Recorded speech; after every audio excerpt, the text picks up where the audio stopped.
வரி கட்டந்து ஏன் எங்களை ஏன் இந்த மாதிரி தவிக்க விடுறாங்க? நாங்களாம் பணக்காரங்க, அரசாங்க வேலையை செய்யறோம், நாங்க கூலிக்கு வேலை செய்யறோம். 150 ரூபாய்க்கு காலையில இருந்து சாயந்தரம் வரை வேலை செஞ்சுட்டு வரோம். இந்த வெயில்ல வேர்வை செஞ்சு சிரிச்சு ஒவ்வொரு நாளும் சேர்த்து வச்சிருந்து அந்த பணத்தை வீட்டு மேடம் வாங்கணும். ஆனா இன்னைக்கு வந்து 20 வருஷத்துக்கு அப்புறம் இது வீடு உங்களுக்கு இல்ல, எந்த சொந்தம் தான். அப்ப நாங்களாம் எங்க போகுது?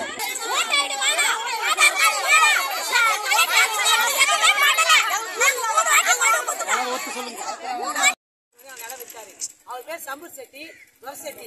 அண்ணன் தம்பிங்க வந்து 2 பேர் இருந்தாங்க இங்க. அந்த துரை செட்டி வந்து விவோ இருந்தாரு. அப்போ சம்பூர் செட்டி வந்து பிரசிடண்டா இருந்தாரு. அப்போ வந்து அவங்களுக்குள்ள ஃபேமிலி பிரச்சனை வந்து சொத்து பிரச்சனை இருந்திருக்குது. அது எங்க மக்களுக்கு தெரியாது. ஏன்னா ஒரு 30 வருஷத்துக்கு முன்னாடி வந்து இந்த ஏழை மக்கள் தான் அவங்க வீட்டுல வந்து வேலை பார்த்தவங்க தான். எல்லாம் அடிமையா அந்த மாதிரி இருந்தாங்க.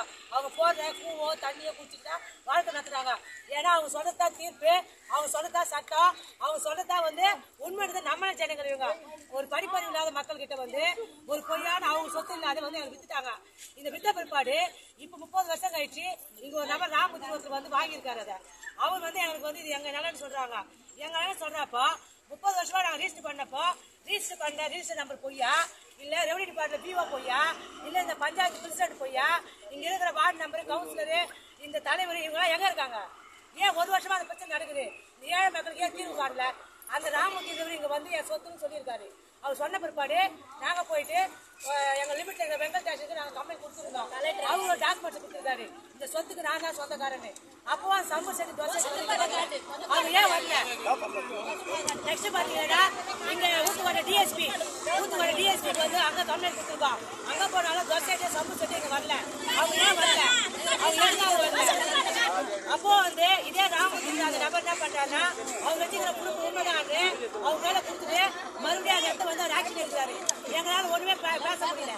ஏன் பேச முடியல? அப்ப இந்த தலைவர்லாம் ஒரே ஒருத்தர் மேல பட்டா இருக்கா? இல்ல, இங்க இருக்கிற 52 பேர் மேல ரிஜிஸ்டர் ஆயிருக்கு. இது ரிஜிஸ்டர் பண்ணி கொடுத்தது வந்து யாருன்னா சொத்துக்கு சொந்தக்காரங்க சம்பூர் செட்டி, துரை செட்டி, மகாலின் செட்டி 3 பேரும் அண்ணன் தம்பிங்க.